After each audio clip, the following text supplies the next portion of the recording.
Hello, beautiful people. My name is Princess. This is Yoruba American comedy.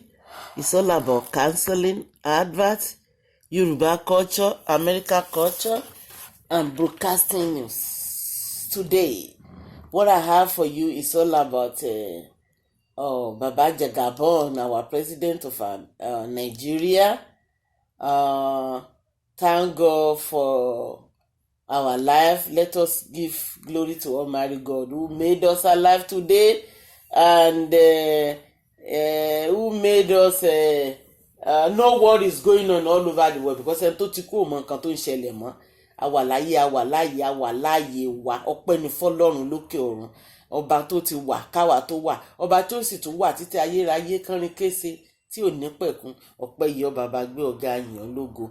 Ẹ jẹ́ ká lọ kí bàbá wa bàbá Tinubu fún takuntakun iṣẹ́ tí wọ́n ń ṣe lọ́wọ́lọ́wọ́ ń sìn ní ilẹ̀ Lárúbáwá ní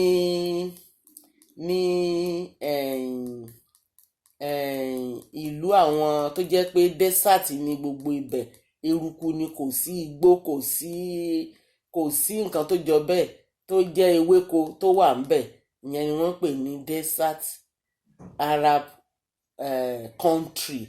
Ya ẹ̀yin ènìyàn mi, bàbá lọ síbẹ̀, wọ́n lọ kí wọn lẹ́nu ọjọ́ mẹ́ta yìí wípé ẹ kú ọjọ́ mẹ́ta wá, àjọ fi létira wa nítòsí ara wa láwa, kí ló dé tẹ̀ ń ṣe àwọn ọmọ mi báyìí? Ẹ̀dẹ̀ ń lé wa sẹ́yìn, jẹ́ káwọn ọmọ mi ó ráyè jáyé orí wọn. Àìmọye Arab kìíní tó wà ní Nàìjíríà tó ń gbádùn o. Wọ́n dẹ̀ wá wojú bàbá pé is it true? Tòótọ́ mà ni bàbá yìí máa ń sọ. Lẹ́sẹ̀kẹsẹ̀ wọ́n dẹ̀ gbé restrict tán ti gbé sórí orí orúkọ wa pé a lè wọ ìlú wọn mọ́. Wọ́n máa gbé kúrò, wọ́n gbé kúrò. Ẹ̀yin ènìyàn mi o, ẹ jẹ́ ká pàtẹ́wọ́ fọlọ́run ọba tó dá wa, torí láìsí Ọlọ́run kò sí bàbá Tinubu, láìsí Ọlọ́run kò sí àwa. Ìyẹn ló yẹ ká máa fi dúpẹ́ lọ́wọ́, torí Ọlọ́run ọba tó dá wa sí ní ọjọ́ ìní, tó dẹ̀ jẹ́ kójú wa ká máa rí nǹkan tó dára ní ilẹ̀ Yorùbá, ní ilẹ̀ Nàìjíríà, ní ìlú aláwọ̀ funfun, ní gbogbo ẹ̀. Ọlọ́run ló ṣe, òun ló ń bá wa ọkọ̀ náà, òun ló ń gbọ́wọ́ bàbá wá, kì í ṣe bàbá ló ń ṣiṣẹ́ ìtorí ó ní tẹ́rú bá mọ núro ní àdùkẹ́, tẹ́rú bá mọ núro ní àdùkẹ́, bàbá ò ṣe bẹ́rù bá mọ núro ní àdùkẹ́. Yes, bàbá ṣeun, alágbára ṣeun, arúgbó ọjọ́ ṣeun, tó fún bàbá wa lókun àtagbára láti máa rìn káàkiri. Torí pé òkú tó ti kú kò lè gbé bọ́dì mọ́, ṣùgbọ́n àwa ń yìn lógo nítorí pé à ń gbé bọ́dì. A fi yọ wọ́n o, a fi yọ òkú o, a fi yọ gbogbo àwọn tó ti kọjá lọ. A fi yin Olúwa lógo ni, a fi yin Allah lógo, a fi yin Jésù lógo, a fi yin Ọlọ́run tó dá gbogbo wa sáyé, tó ṣojú wa, ṣe mú wa, tó ṣe gbogbo ara wa pátápátá. Òun la fi yìn lógo torí porí ńlá tó ṣe fún wa. Torí ẹ̀yin Muslim tẹ́ bá ń lọ sọ́hùn sìn, ẹ̀yin Christian máa lọ sọ́hùn, àwọn gbogbo àṣà gbogbo ilẹ̀ Yorùbá ló máa lọ síbẹ̀, àti Haúsá àti Ìgbò. Wọ́n máa lọ máa ra jàǹsìn, wọ́n á máa ta. Ẹ jẹ́ ká tún dúpẹ́ lọ́wọ́ bàbá Jagabon tọ́lọ́run ń lò láti ṣe ohun ńlá nínú ayé wa. Ṣé mo sọ fún yín, mo ní bàbá láwọn fẹ́ ṣe Abraham Lincoln fún wa. Ẹni kí n lọ gbẹ́nu sáwọn, bàbá wo ló sọ bẹ́ẹ̀? Bàbá ti ń jẹ́wọ́ ara wọn sìn. Ṣé àwọn kan ẹ ti gbowó, ẹ ti ń lábẹ̀, ẹ ti ń gbádùn, ẹ ti ń gbáyùn kẹ̀. Bàbá ló sọ̀rọ̀ nìyẹn. mo tẹ̀ fẹ́ lọ wo ibi tán ti ń bá ọba Dubai sọ̀rọ̀, tó ń sọ pé ọ̀gbẹ́ni dákun fáwọn ọmọ mi láyè kan jayé orí wọn, Ọlọ́run ló jọ dá gbogbo wa. Wọ́n dẹ̀ gbà sí bàbá lẹ́nu lẹ́sẹ̀kẹsẹ̀ ńbẹ̀. ẹ̀yin mọ̀ pọ́pẹ́ ńlá nìyẹn. Ká dúpẹ́ lọ́wọ́ lọ. Àní wọ́n ní orí yéye ní mògùn ta ìṣẹ́ ní mòrì ju o. Ẹ̀yẹ́ wo àwọn pírẹ́sídẹ̀ǹtì tó ti ń jẹ mélòó ló tiẹ̀ gbé ìgbésẹ̀ wípé kẹ́ẹ̀tì ẹ̀ lè náwó sẹ́nu pé kẹ́ẹ̀jẹ́ ẹ jẹ́ ká ra fi fúláàgì Nàìjíríà sílẹ̀ mẹ́rin kó máa fẹ́ ká máa sọ̀rọ̀ nípa bàbá lọ ní pẹrẹu. Mélòó nínú wọn ló ti ṣe gbogbo eléyìí? Ẹ ti ń gbowó o, ẹ sọ fún mi mọ́ o. Ẹ ti gbogbo ti ń dá kan ẹ̀rí báyìí, ẹ̀rí Nàìjíríà ṣe ń fẹ́ lẹ́lẹ́lẹ́lẹ́ Ọlọ́run ti wọ́ ti dé sí Nàìjíríà. Yes, ẹ ti ń gbowó oúnjẹ náà bí ò tiẹ̀ pọ̀. Something is something.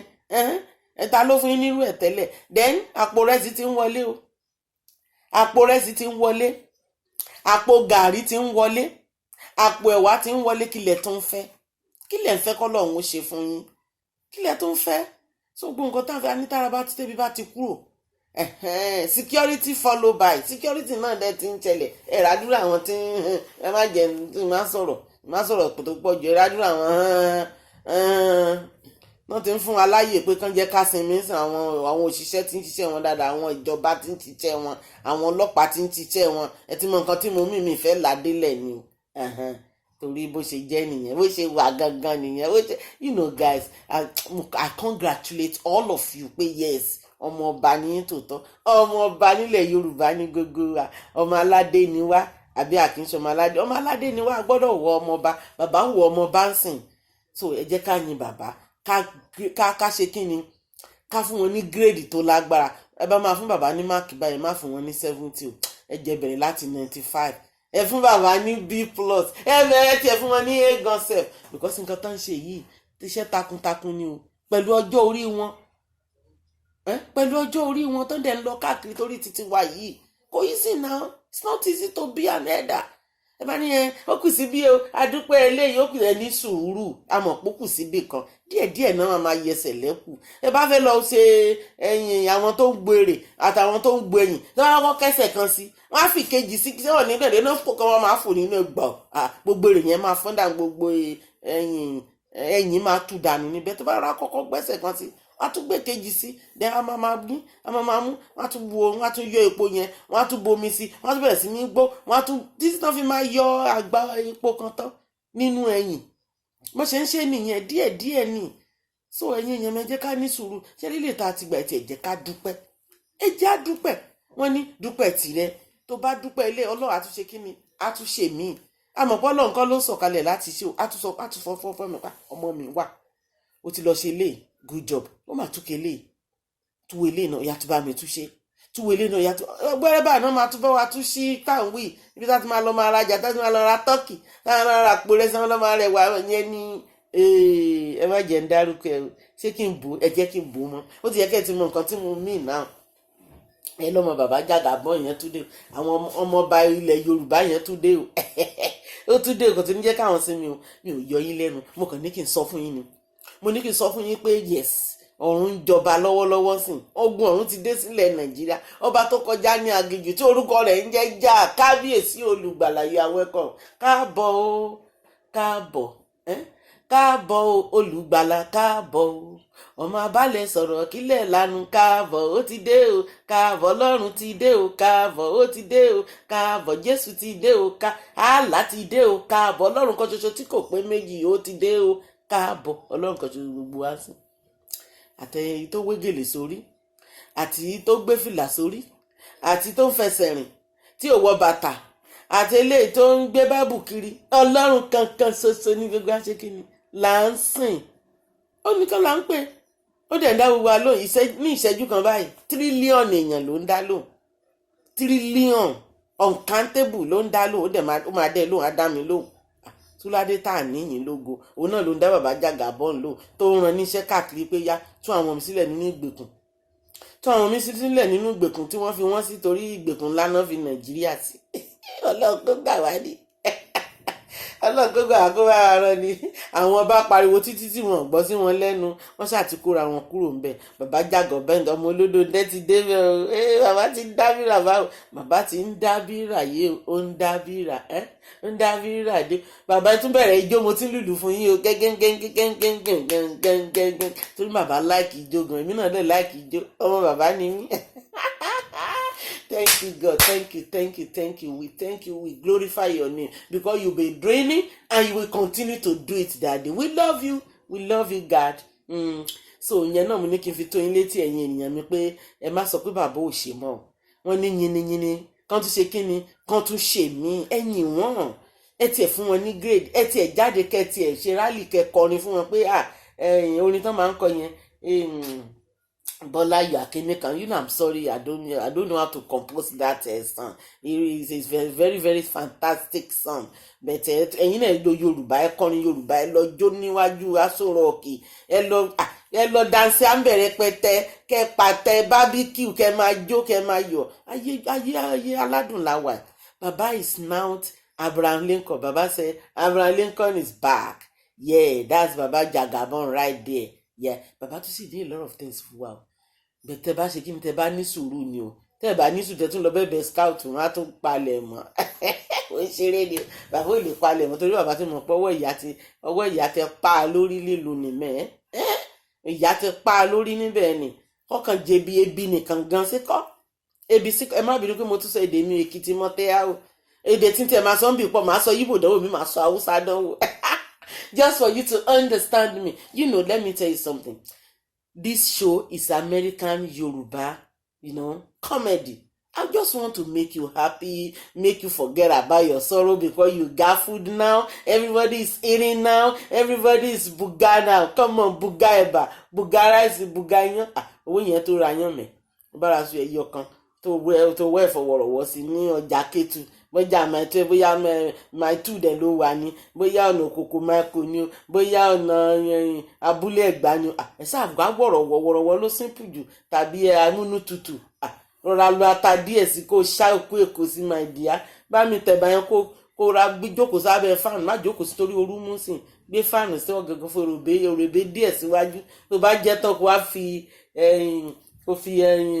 bóyá ọ̀là ọmọ wúrà ló máa fi sí ni o bí òbí kọ̀mándà ni tàbí bàbá wa léòdó ni o bàbá sàn ni ó dẹ̀ lè jẹ́ kéwà náà ni kẹ máa ta làásò lọ ní rẹpẹtẹ pé bàbá Jagabon wọn ti try fún wa because wọ́n ní tí bẹ́ẹ̀ ni wọ́n ní bí ẹrú bá mọ núrò a máa dúpẹ́ ń gbogbo ìgbà ẹ máa dúpẹ́ jàre my dear because báwo nǹkan tó ti kọjá lọ a survive coronavirus. Can you imagine that? Because I just want you to remember what God is doing in our midst. Bàbá yẹn tóbi o. Kíni ẹ̀dẹ̀ bàbá rántí pé kíni yóò wá. Wọ́n kàn sọ gba kí àwọn Amẹ́ríkà sọ pé it's a dropless disease mo níyà eléyìí. Èmi ò bá ń jiyàn because onímọ̀ ìjìnlẹ̀ ni bó ṣe ń wo kíní mo ní yẹ́bọ̀ ní kíní àtọ́jú ọ̀run ní kíní tí ń wá wọn ti gbà. Nígbà tó yá tó dójú ẹ̀ tán rí pé lẹ̀ bàbá mi rìn. Gbàrà làwọn wá wò pé yes kíní máa tó tọ̀ yẹ́ bọ̀ mà ní ojú ọ̀run mà ló ti ń wá Ọlọ́run ló máa da kíní sílẹ̀ so ìyẹn lọ bẹ́ẹ̀ àwa survive ẹ̀ a fi yan Ọlọ́run lógo ni a fi yọ àwọn tó kú a fi yọ wọn torí pé Ọlọ́run kà wá kún wa ó kà wá kún ènìyàn pàtàkì ó kà wá kún ọmọ bíbí inú ẹ̀ pé àwọn eléyìí òun ò gbọ́dọ̀ waste àwọn eléyìí dànù torí wọ́n wúlò fún mi mo ní ìdí pàtàkì kan tí mo fi dá wọn sí ìyẹn ni kínú ẹ̀ máa dùn ní gbogbo ìgbà kó máa yan Ọlọ́run lógo pé ó wà lára àwọn àyànfẹ́ tọ́lọ́run fẹ́ tó dá sí ní ìgbà tí nǹkan le coronavirus tún lọ ẹ tún wo èèyàn tún dé àwọn èèyàn tún kú láìrò oúnjẹ ó dẹ̀ tún survive yẹn náà ó tún ní jó aláìmoore ni ẹ ìka ẹ̀dá aláìmoore ni ẹ I'm saying this you need to praise God you need to be happy all the time you need to give the thanks to the Father that thanks belong to. That is our Baba God. That is God Almighty. You need to praise Him. You need to make Him happy that what He has done within us, you love it and you appreciate. You need to be appreciate. Guys, please stop saying Baba Jagabon yẹn àti ẹ̀mọ́ nǹkan tó ń ṣe ó kàn ń kú kiri ó ń kú lọ ó ń kú bọ̀ ni ó ti àwọn kan ló lọ kiri lẹ́nu jẹ́ mẹ́ta ó tún ti dé àti ẹ̀mọ́ tó wá káàkiri ọ̀rọ̀ ẹ ló ń bá káàkiri o my dear. Bó ṣe máa jẹ bó ṣe máa mu bó ṣe máa ná bó ṣe máa lò bó ṣe máa fáìn bẹ́ẹ̀ náà làwọn bàbá wa náà àwọn bàbá ọba náà gbogbo náà ló ń lọ káàkiri wọ́n lọ sáwọn ilẹ̀ ìlú bóni ní bàbá sì lọ lẹ́nu ọjọ́ mẹ́ta wọ́n lọ Kenya wọ́n lọ gbogbo ẹ̀ we need to be happy ẹjẹ́ máa bú wọn mọ́ ẹ má jẹ́ ká bú àwọn bàbá yìí mọ́ ṣe ẹ fún wọn lówó epo sí plane wọn kan tó lọ sí Dubai torí bàbá rí mọ̀ pé tí ẹ bá ń lọ sí Dubai ẹ ra gold then àwọn tó máa rajà oríṣiríṣi aláṣọ ẹ lọ máa raṣọ àwọn jàlábà mo sorry tí mi bá pè dáadáa sọ Muslim I'm sorry I don't mean to be rude so ẹ lọ máa ra àwọn golds then ẹ lọ máa ra àwọn nǹkan oríṣiríṣi àtẹ̀yìn tẹ́ fẹ́ ṣiṣẹ́ ní Dubai ẹ mọ̀ pé oríire ti dé báyìí sìn wọ́n á fẹ́ bẹ̀ yẹn tẹ́ fẹ́ lọ ṣiṣẹ́ ní Dubai yẹn ìmọ̀dé bẹ́ẹ̀ kí n yá àṣùṣà gà o ẹ mọ̀ débẹ̀ kẹ́ la fúsàgà torí gbogbo nǹkan lọ nígbà wọ́n fi gbégi lé ìwé ìrìnnà kan kẹ́ máa síbẹ̀ mọ́ ó ní wọ́n ṣe lọ́hùn o and I'm sure bàbá sì máa dé lábá yín sọ̀rọ̀ ẹ̀yin kó jẹ́ pé kẹ́ bá ti ráàyè kékeré báyìí ṣe lẹ́ ṣe máa balẹ̀ jẹ́ níṣẹ́ bá balẹ̀ jẹ́ ẹ̀ ní ṣe ń dá ibi wọn bá fẹ́ lẹ́mọ̀ sọ́sọ́ ibẹ̀ lọ sọ ibi wọn bá kẹ́ ẹ jókòó síbẹ̀ ni kẹ́ ẹ jókòó sí ok ẹ tún bá mi tún gbogbo àwọn tí wọ́n lọ ṣiṣẹ́ lọ́hùn gbà kan mo rántí kan tó sọ̀rọ̀ lórí kinní ó ní gbogbo iṣẹ́ tó ń ṣe onígbà tó ń lọ ni wọ́n gbowó ẹ̀ lọ́wọ́ ìkẹ́tẹ̀ ni wọ́n ti ẹ̀ san 10 kọ́bọ̀ fóun and I'm sure bàbá ti clean gbogbo kinní yẹn sìn ṣí mi sọ fún èmi mo tún ti dèkó mi ti lọ sí mi dẹ̀ náà dédé yẹn náà máa ti clear Ìjẹ̀bú ni mo tún fi há yẹn ẹ bá bínú owó tó bá sọ fún yẹn sáà máa gbà fún mi bẹ́ẹ̀ Èkìtì ni mí mẹ́ẹ̀dá kan wọ́n Èkìtì dá mẹ́wàá mọ́ ẹ má jẹjẹjẹ lọ jókòó jẹjẹjẹ nítorí ẹ lọ kí ni ṣẹlẹ̀ ń bẹ̀rẹ̀ kẹ́ ẹ jọ o lẹ́kọ̀ọ́ ni mi wà ọmọ bàbá Jàgàbọ́ ni mi lè ní o dẹ̀ tún jẹ́ kí n mú lọ sí Ìbàdàn ní sẹ́mi sáwọ́jẹ kí ni sí ọ kí lẹ jókòó kí sì ń sí anẹran kí lẹ jẹ lánàá sékè ni ẹni pọ́nà Dubai ti sílẹ̀ fún yín sí kẹ́ máa lọ kẹ́ lọ́ máa raṣọ ẹ̀yin lọ́jà Dùgbẹ̀ ọjà bẹ̀rẹ̀ ọjà kìíní kan Mọ̀lété ẹ lọ sí Dubai ẹ lọ raṣọ ẹ lọ ra gbogbo ẹ̀ káwọn Muslim á máa rà lọ́wọ́ yín ìṣègùn ẹ̀ náà ni Muslim wọn Christian náà ń wọ̀ bẹ̀tẹ̀ ní tẹ́ fẹ́ lọ ṣiṣẹ́ lọ́hùn mo bẹ̀ yín lórúkọ Ọlọ́run ẹ jọ̀ọ́ ìmọ̀ dán kí n yàbọ̀ ń jẹ́ o ńṣe ni kí n ṣe bí ọmọ gidi ọmọ kan bí kọ̀kọ́ tún léèrè á o ẹ̀ ṣe ọmọ kọ̀kọ́ ìmọ̀ ya ṣe ọmọ kó ṣuṣu ọlọ́gbà o ẹ mọ̀ tí mo tán ọmọ tó ṣuṣu ọlọ́gbà ọmọ tó tí ò gbọ́ràn tó lọ dé àjò tó lọ ń borúkọ bàbá ẹ̀ jẹ́ òun lọmọ tó ṣuṣu ọlọ́gbà ìmọ̀ ya borúkọ àbárin jẹ́lé ní Dubai o jẹ́mi wísí yìí o kan bá ń fún yín ní ìwé ìrìnnà kí n kan á ẹ̀ ṣe kí n yá àdọ́hùn kí n ròyìn kí n bá ti ṣe ń kẹ́sùn àdáríjì ọ̀nà ọba ti tó àjọ dàbọ̀ lẹ́yìn ni àwẹ̀ mọ̀wí sí Ọlọ́run wí Nàìjíríà lọ tí ọkọ̀ bá ti kọjá ààyè rẹ kọ́ bá ti kọjá ààyè kọ́ bá ti tó àwẹ̀ àtẹ̀bá ọ àjọ ṣẹ̀rìn ẹ̀rùn ẹ̀ kan ọkàn gógógó lẹ́yìn ni mo jẹ́ ń gbọ́ lẹ́rìn kọ́ Yorùbá lọ tí a ó mo jẹ́ ń gbọ́ kọ́ Èkìtì lọ tí a ó má dárúkọ Nàìjíríà ó má bójú bàbá jẹ́ lọ́hùn o ọmọlúàbí tẹ́ ti ṣe wá láti lé yín ẹ̀yin ará Ìjẹ̀bú ṣé dédé náà sóòm dùn sóòm ta sánsán wọ́n fọ Dubai tí open náà wọ́n fọ kí dédé náà kó máa wá sọ̀n kó máa ya rajà kó máa ya tà kó máa ya gbowó lọ́wọ́ ìbílẹ̀ rẹ̀ ká mú lọ sí Ìjẹ̀bú kọ́ lọ sí Ìjẹ̀bú ya gbowó ìbílẹ̀ rẹ̀ láàfin rajà ní Dubai kọ́ mú la tà lẹ́kọ̀ọ́ kí dédé náà kó máa dùn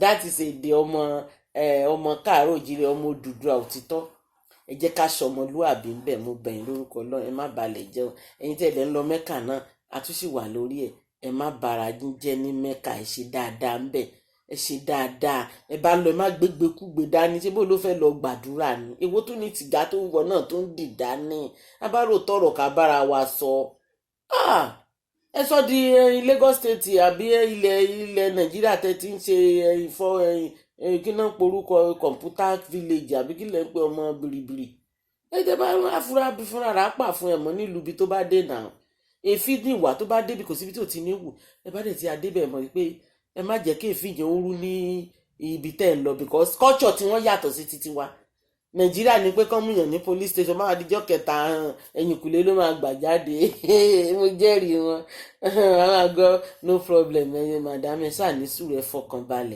fọkànbalẹ̀ ó bá máa dijọ́ kẹta ẹ̀yìnkùlé lágbà jáde sílé ẹ̀ á padà lọ sílé ẹ̀ kò sí yẹn ní Dubai tọ́wọ́ bá tó ẹ wo wàá gbàgbé Nàìjíríà bẹ́ẹ̀ náà ni kò sí rẹ̀ Mẹ́kà so yẹn ni kẹ́ ẹ ṣe bìyẹ́ fún ẹ̀ta mọ̀ pé Nàìjíríà náà tí ó bá ti kọjá yẹ ó dàbí pé consequence ti wà no more free like before ojú window tán gbà lọ yẹn ti tilẹ̀kùn ẹ̀ pàǹsìn nobody can jump out from the window anymore no more sọwọ́ kúdúrú o mo máa bá sàlẹ̀ mo mọ police station má dá DPR yẹn lọ DPO yẹn àbúrò bàbá mi ni ọ̀rẹ́ mi ni pàdí mi ni nǹkan tí ra tẹ pẹ́pẹ́pẹ́pẹ́ DPO rí àláàtì kó sí ilẹ̀ kò sí yẹn mọ́ ń sìn. It's been tied up. It's been tied up now. If you do that now, you gone. you do it you gone. Any DPO tó bá kọjá yìí ẹ̀sìn tọwọ́ bá tó wo ojú gbogbo ìrántí máa tú gbogbo okùn tán sóun mẹ́ lára. So if you don't want that, be good and follow the rule, do the right thing and let us do the kí ni wọ́n ń pè ká ṣe òtítọ́. So òtítọ́ hard láti ṣe, but you have to, it is by force now, you have to do it. If you don't do it, you're gone. So Nàìjíríà Ọlọ́run ti ń bá wa fọ́, ó ti bá wa fọ́, ó ti mọ́, kò tí ì mọ́ tán o, bẹ́ẹ̀ bàbá ń bọ̀ lọ́nà, bàbá láwọn ò tí ì dé, bàbá ń bọ̀ lọ́nà, wọ́n láwọn ò tí ì dé. Thank you bàbá, we love you, we appreciate you dad. Thank you so much. I use this opportunity láti dúpẹ́ lọ́wọ́ àwọn bàbá wa tó yẹ pé wọ́n ń bá wa kàn sí bàbá lásìkò àwọn bàbá wa ọba rẹ̀ láti rí bàbá wa ní ọ̀fífẹ́. Bàbá mi lẹ́kìtì kété yín ó kú bẹ́ẹ̀ gbádùn rí òyìn abami kété. Yes, thank you for your support. Thank you for the meeting underlay. Thank you for the talking all the time so that things can be good. Àwọn bàbá mi ní Aláké, àwọn bàbá mi ní Jẹ̀bú, àwọn bàbá mi ní Ẹ̀gbá, àwọn bàbá mi ní Olúbàdàn àti bàbá Sọ̀hún dẹ́sẹ̀ débẹ̀ ní bàbá Sọ̀hún. Ẹ jọ̀ọ́ ẹ bá wa fàdúrà sí kíni, ẹ bá wa gbé Bible, ẹ gbàdúrà kí Nàìjíríà kó tòrò kó tùṣẹ́. Ẹ bá wa ti àwọn bàbá wa náà, bàbá Jàgábọ̀, ẹ bá wa tì wọ́n lẹ́yìn. Bàbá ò lè dá kíní ìṣe o. All of you gotta get together. You gotta get together and make things positive. Yes. Then àwọn ọmọ náà wá lè máa ṣe kíni, àmọ́ àwọn pé yes, a ní bàbá kan, bàbá ara ní bàbá wa, àwọn bàbá wa. Thank you. God marry. Àtúgbọ́dọ̀ tó dúpẹ́ lọ́wọ́ Ọlọ́run torí òun ló ń tì wọ́n lẹ́yìn. Bàbá adúpẹ́ ibi tẹ́ ń mú wa lọ, adúpẹ́ ibi tẹ́ ń bá wa dé, adúpẹ́ ibi tó tún sì kù tẹ́ ń bá wa lọ. Bàbá olórí ayé, adúpẹ́ lọ́wọ́ yín o. Then ẹ̀yin ènìyàn mo tún fẹ́ fi tó yín létí wípé àwọn èèyàn kan tún ṣì ń sọ̀rọ̀, mo gbọ́ tó ń sọ̀rọ̀ lẹ́nu ọjọ́ mẹ́ta wípé owó kan tán fún wọn, owó yẹn ò tó. Ẹni tẹ́ lọ́rùn o. Ṣé àwọn kan sọ síwájú pé owó yìí ṣe mọ̀ pé ẹ̀gbárú ẹ̀ rí. This is the first attempt, then just give thanks to God. Kẹ́dẹ̀ dúpẹ́ lọ́wọ́ bàbá tán ti ẹ̀rántí wa. Ẹ dúpẹ́ lọ́ba bẹ́ẹ̀ náà sọ pé owó Emefiele tán gbà lọ́wọ́ Emefiele bó náà kò sí, ṣé àpò ẹ̀ náà máa kó wa? Torí ọ̀rọ̀ yẹn ò tí ì yé mi o, mo rí téèyàn kan sọ ṣé inú ilé ẹ̀ náà máa kó wa? Ẹ gidi inú owó tán fẹ́ bolóró pé wọ́n ti ń rí títì tí wọ́n ṣe tó ń gbà kọjá bolóró pọ́n ti ń lówó yẹn. Ṣé bàbá Jàgábọ̀ ló máa lọ sí àkáǹtì wọn tó máa lọ máa kówó tiwọn fún ẹ? No, owó ìjọba náà ni, gbogbo ẹ̀ náà ni wọ́n ń rò papọ̀ tí wọ́n fún ẹ láti múnú wa dùn, láti máyọ̀ wa kún. That is why you should be happy. Ẹ̀yin wo train tán ẹ̀ṣẹ̀ sí Lagos State yẹn sìn, ó fast bàjẹ́. mo wo inú ẹ̀ bá ó dàbí Grand Zero ní New York City ní báyìí. Ó dàbí Grand Zero ni, ó dàbí 42nd Street ni, tó fine gan, tí gbogbo ẹ̀ tó lọ́sàn-án báyìí ò ní mọ̀ pé, àbí lálẹ́ bá ò ní mọ̀ pé ilẹ̀ ti ṣú níta wọ́n ṣe tó fine. Àwọn díẹ̀díẹ̀ náà ni kíní yóò ṣe nǹkan tá a lè ṣe gbùrùgbùrù tán, because kíní ti ń bàjẹ́ tipẹ́tipẹ́. Tẹ́ bá rántí pé kíní ti ṣe kíní, tá bá sọ pé gbàrà tí Babangida ti gbéjọba lẹ̀, gbogbo ẹ̀ ò dáa mọ́ láti gbà yẹn o, kò dáa mọ́ rárá títí di àsìkò tí bàbá débẹ̀. Then kò dé easy láti clean just like that. It gotta be wipe off gradually. Yeah, wọ́n láti wipe it off gradually ní kí ṣe pé kì í ṣe nǹkan tó máa kàn ṣe tẹ́ máa ní ó dẹ̀ ti yáyá bẹ́ẹ̀ yẹn. Kò easy. Ṣé ẹ fẹ́ káyé èèyàn tó wà ní Nàìjíríà ni wọ́n kàn náà ṣe sẹ́ńsọ̀ ni wọ́n kà wá tán. Believe me sincerely, wọ́n kà wá tán ní Nàìjíríà. Ṣé gbogbo àwọn tó wà ní orí oko yẹn wọ́n lọ síbẹ̀ lọ kà wọ́n jókòó síbẹ̀? Àwọn tó wà ní oko Ẹ̀gbá wọ́n débẹ̀ tán, àwọn tó wà lóko Ọ̀yọ́ wọ́n débẹ̀ tán, oko Èkìtì ńkọ́? Wọ́n fẹ́ tẹ́ àwọn ìlú míì tún wà lórí oko tó yẹ pé new life gidi ni wọ́n ń gbádùn. Wọ́n ti ẹ̀rántí ẹ̀yin tẹ́ wà nígboro, wọ́n bá ń du dọ́là yín dọ́là ìbá change kó di 1 million kò kàn wọ́n. Káwọn sáà ti gún sùn lóko, kan gbé sùn lé náà, kan jẹun, kan jẹyán, kan dẹ̀sùn, kan gbẹ̀yìn nílẹ̀, kan mú okòkò kan mú bóra, and they were looking fine, they are looking good. So you see bàbá now from one meeting to another, I could see that this baba doesn't sleep at all, just because of you, because of me. Oh, that's my uncle right there, Uncle Joe. Yeah, that's Uncle Joe right there, the president of America. Yeah. So guys, ẹ jẹ́ kí inú wa dùn, You see Baba within them. Thank you Baba, thank you, we appreciate you gangan ni ẹ̀yin èèyàn tẹ̀dẹ̀ ń bú princess ẹ má bú mi mọ́ o you should be happy with me now pé ọmọ yẹn sọ bẹ́ẹ̀ o ọmọ yẹn sọ bẹ́ẹ̀ pé bàbá fẹ́ ṣe Abraham Lincoln fún wa o bàbá ti di Lincoln báyìí o that's bàbá right there bàbá ti di Lincoln o bàbá ti di Lincoln we should be happy o so guys wọ́n ní ó dùn kó pọ̀ ṣókí lọ́bẹ̀ oge tiẹ̀ ní mi jẹ́ kẹ́ gbóhùn bàbá ọ̀rọ̀ pọ̀ ní tó bá tún dọjọ́ mi yẹn tún máa gbóhùn bàbá mo kàn ní kí n kàn fi sí etí ìgbọ́ yín pé kẹ́rì ẹ jẹ́ kí n gbóhùn bàbá sókè bí kẹ́ tẹ̀ gbóhùn wọn fẹ́rẹ́fẹ́ nínú ẹ̀ kẹ́ má ní princess nìkan ló tó jẹ́ látẹ̀. Just a little bit. Tony Edumelu, Chief Emeka of Ajiabola Shagaya. India ni wọ́n wà ń bẹ̀ yẹn. Dele Oye, my friend Rwanga. Attendants, President Association of Nigerian Chambers of Commerce, Akim Shagaya, and many of you private sector leaders who are here to support Nigeria and the country. I say thank you very, very much. Thank you. Thank you all. Appreciating the fact that we are starting late, let me first of all apologize. It was a night of great expectations yesterday, and I did want to both learn and equally waiting anxiously to see if my job is one way secured or not.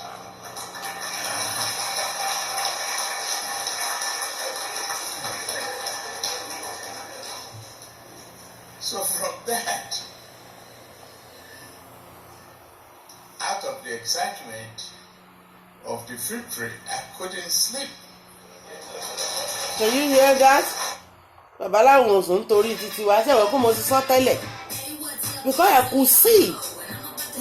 Tẹ́mọ̀ àwa tá à ń ṣiṣẹ́ tá à ń bá àwọn àgbàlagbà ṣiṣẹ́ ni. Àgbàlagbà tó bá ń rìn káàkiri báyìí wọ́n sùn. Just because of you, because of me. So that is why we should be happy, my dear. Àwọn nǹkan tí máa fi tó yín lẹ́nu inú mi dùn pé gbọ́ lẹ́nu bàbá fúnra wọn sì tán ní àwọn òsùn títorí títí wá. So èmi ìbá ní kẹ́ jẹ́ ká try ká stop láti máa sọ̀sọkúsọ for now. Ká tiẹ̀ dúró díẹ̀ ká wo ibi tí bàbá ń kó wa lọ. Ṣé mo pé gbogbo ala ti wà nínú mọ́tò náà kò yọ mílẹ̀ kò yọ ẹ́lẹ̀ gbogbo ala wà nínú mọ́tò. So a fẹ́ wo ibi tí bàbá ń gbé wa lọ. Nínú mọ́tò tá wà náà bẹ́ẹ̀ náà là ń bọ́lẹ̀ là ń ra àkàrà jẹ lẹ́yìn oṣù. À ń ra àkàrà àtẹ̀kọ́jẹ à ń bọ́lẹ̀ à ń ra dùndú jẹ ní Ìkirè adẹ̀wà nínú mọ́tò ẹnu ọ̀dẹ̀ dúró adẹ̀ ń jẹun. Come on guys, let us have reason to this please. Ẹnu wa wọ́n ní ọmọ anúlẹ̀ ògbé kò gbélẹ̀ náà. Ẹ jẹ́ ká reason sí nǹkan tí bàbá ń bá wa ṣe o. Ká dẹ̀ máa fàdúrà tì wọ́n lẹ́yìn because wọ́n ní tí ò bá sí àdúrà ń bẹ̀ kò lè dùn tó bí tá máa gbàdúrà bó ti ẹ̀ṣẹ̀ kan péré Olúwa bá wa tún Nàìjíríà ṣe ó ti ń ṣe lọ bàbá má padà má fi wá sílẹ̀ continue tí máa bá wa ṣe lọ àyànṣẹ́ tó ń wa mọ́tò yìí jẹ́ kó gbé wa délẹ̀ lórí má jẹ́ kó dànù má jẹ́ ká ṣubú má jẹ́ káwa náà yọkú gbogbo àtàwà nínú ọkọ̀ jẹ́ gbogbo oyè kájọ ríre ayọ̀ tó ń bọ̀ níwájú tó ríre ayọ̀ sí pọ̀ tó ń bọ̀ níwájú ojú gbogbo alódẹ̀ máa ṣe ìwọ tó bá ń ṣèṣekúṣe lọ ṣọ́ rẹ̀ má ṣe rẹ̀ léṣe try kó amend ìwà tí ò dáa try kó easy but try ẹ jẹ́ ká máa ṣe dáadáa ká lè ṣe kíni ká lè jọ jèrè ẹni kó lè jọ pẹ́ fún wa ẹ̀yin abiyamọ ẹ kú oríire lọ́tún lọ́sì, ẹ̀yin bàbá ẹ̀yin ìyá ẹ kú oríire lọ́tún lọ́sì, ayọ̀ náà á bá wa tálẹ̀ o. Orúkọ tèmi lẹ́ẹ̀kan sí princess ni o, ọmọ bíi Èkìtì. Ẹ̀yin fan mi mo dúpẹ́ lọ́wọ́ yín fún gbogbo àtìlẹ́yìn tẹ́ ń ṣe. Mo láìkí àṣẹ tí ẹ̀rí tí mo gbé kọjá yìí, mo rẹ́rìn oríṣiríṣi fídíò tó kọjá lọ, mo rẹ́rìn àwọn kọ́mẹ̀ntì tẹ́ fi síbẹ̀ lọ́sùn lọ́sì, it was fantastic. Ìmí ò ṣe é dáhùn nígbà tí mo ti rẹ́rìn jù mo ní yóò mo kàn sọ pé thank you náà ni, because inú mi dùn pé kò sí kọ́mẹ̀ntì kan tán ti bú mi ju wípé ẹgbẹ́nu sọ̀hún bàbá ẹ̀ tó ló máa dútùlù ṣe bẹ̀tí ń sìn ṣọ́ndẹ̀ tí ń ṣe náà, ẹyọkan ẹnìkan mo rí tó a little bit different, èyí tó kù comment tó dáa ni láti bí some few days ago, some months ago, some weeks ago, and I'm so much happy about it.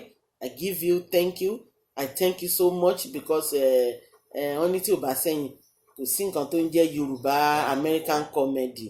Ẹ ti try gan ni tó bá máa yánsìn very soon lágbára Ọlọ́run, bóyá ní December ó yẹ ká lè máa fáwọn èèyàn ní nǹkan, ó yẹ ká fún yín ní nǹkan kó bí ò tẹ̀ jù kékeré, kémi náà kí n tún ṣe ọmọ bàbá jàgà bọ́n bẹ́ẹ̀ yẹn. Mo fẹ́ ta yín lọ́rẹ kí n ṣe àwọn ọmọ ọba, kí n ṣe ọmọ ọba fún yín, ọmọ ọba ni mí, kí n lọ sọ́dọ̀ àwọn bàbá mi, ìjàre bàbá mo fẹ́ fìdí yín ará ìlú o, ìmẹ́kò mi o, wọ́n á tún fún mi lówó náà, wọ́n á tún wá fún yín.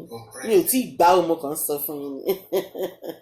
Wọ́n máa dìgbà yín nígbà December, ó yẹ kí n lè já nǹkan kan sí yín, kí n ju nǹkan kan sí ẹ̀yin fan mi ni mò ń sọ o. Gbogbo ẹ̀yin tẹ́ ti ṣe kọ́mẹ́ǹtì yẹn gbogbo